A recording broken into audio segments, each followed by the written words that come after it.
Hi, my name is Diana. Thank you for tuning into this presentation. The fires of 2019 to 20 across southeast Australia broke all the rules. Fires burned from our winter in June 19 right through to the end of summer 2020, which was March, April, burning 104,000 square kilometres. And it's only now, with time to collaborate and review, that we can actually discuss the impacts of these unprecedented fires. I was fortunate to be able to contribute to this project as part of the expert elicitation team. The report was released on the Federal Government of Australia Threatened Species Hub website in August. Here's the link. It's a very long and a very sobering read. The key findings I've grabbed off page 108 to put up here were that 66 to 91 taxa may be eligible for listing, 23 to 34 may be eligible for uplisting, and that 37 were worse off after the 1920 fires.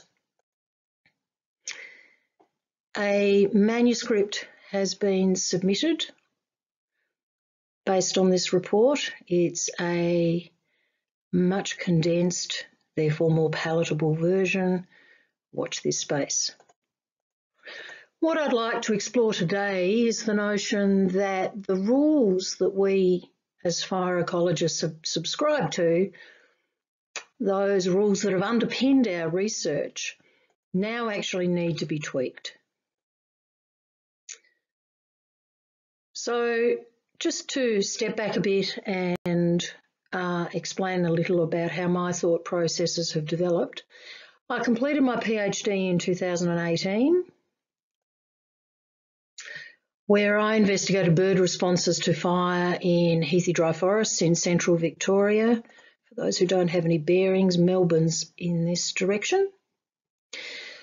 I reviewed bird responses to fire in terms of time since fire, a fire impact category that combined fire frequency and tolerable fire interval.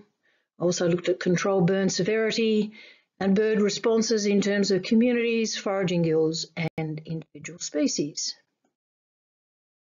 One of the papers from my PhD investigated fire and prescribed burn severity in terms of the bird community and presence-absence of birds, of individual species, as a Backy design, before, after control impact.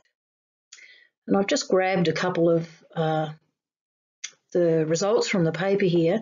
I've left some information off these graphs, which would have been useful. So this light grey are the control sites and the dark grey are the burn sites. And for these fire graphs, as you can see, changes,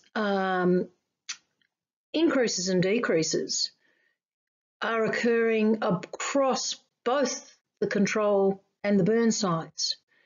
So therefore, there were other factors, not just fire, impacting the bird responses.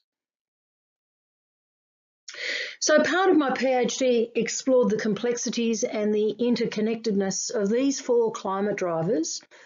These are fundamental to driving fire weather in the southeast region of Australia. So ENSO, driven by the changes in the equatorial ocean, driving rain or drought in the southeast Australian region. PDO here on the left, I've used my pointer, PDO here on the left is, that's also Pacific climate variability, much like ENSO, but PDO events typically last for 20 to 30 years. SAM, the bottom right-hand side, this is the north-south movement of strong westerly winds, but here each positive or negative event tends to last about 2 weeks. And the Indian Ocean dipole here on the left, this is where water is dragged from the Indian Ocean and dumped across Australia.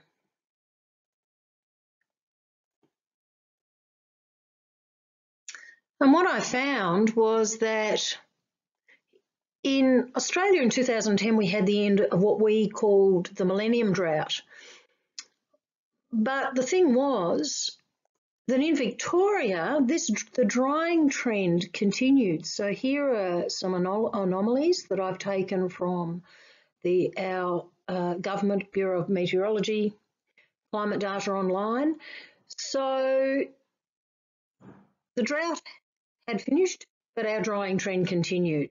And in fact, when I explored the drivers for 2016 and 17, there was a shift across Australia from warm, dry to cool, wet, with above average rainfall on the east coast. However, at the same time, the western and central regions of Victoria received little of this rain. And here, this is Meredith is in the central region where I completed my PhD data collection. And here, a bit hard to read those years, but the drying trend actually continued. And then when I looked further at 2019 and 2020, our fire years, we had in 2019 our warmest year on record, our driest year on record, strongest positive IOD events on record, so there were rainfall deficiencies across most of Australia, even though El Nino was in a neutral, and the El Nino neutral continued through the first half of 2020 before we switched to a La Nina. But in 2020, what was important was that SAM was drying and we had less rainfall in the earlier months. Now, over the last decade, I've had a handful of papers that have helped shape my work. This one was fundamental to my research, and it's a paper by Emeritus Professor Ross Bradstock. Professor Bradstock provided a conceptual model of the key drivers of fire regimes, and he showed how fire can be constrained by turning different switches off. So biomass being fuel, availability to burn being dryness, fire spread is ambient weather, wind, temperature, humidity, and ignition is lightning versus anthropogenic. In 2011, at a pyrogeography workshop, Murphy, Williams and Professor Bowman added to Professor Bradstock's framework. The complexity of fire regimes and the difficulty of reducing a fire regime to a single variable befuddle attempts to use simple statistical models. And they added a timeline at which the four switches and aspects within the four switches that Professor Bradstock had talked about, and they added them to a timeline. Murphy et al. Explicitly state that we need to understand the relative importance of short-term weather and long-term climate, but they didn't actually add it in. So here I've added in the four drivers into the diagram relative to the timeline.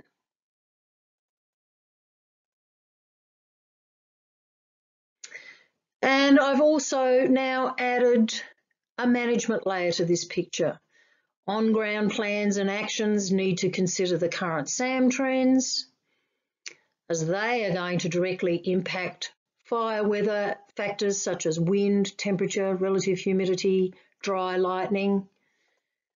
Whereas the medium-term strategies need to consider not just SAM, but the ENSO cycles, because they'll drive the frontal systems. And then the long-term strategies need to consider not just ENSO, but also the Pacific Decadal Oscillation. So this is a wildly simplistic approach, but given that the 1920 fires in Southeast Australia resulted in fires burning from June till the following March, with major increases in extent across this extended season, and that in Australia we are now seeing dry lightning in vegetation never before burnt, I feel that this framework could be further fleshed out. I'd like to submit this as a conference proceedings essay in January, so I welcome any comments that you might have that on anything that you feel could be added to this to give this more value. Thank you and bye.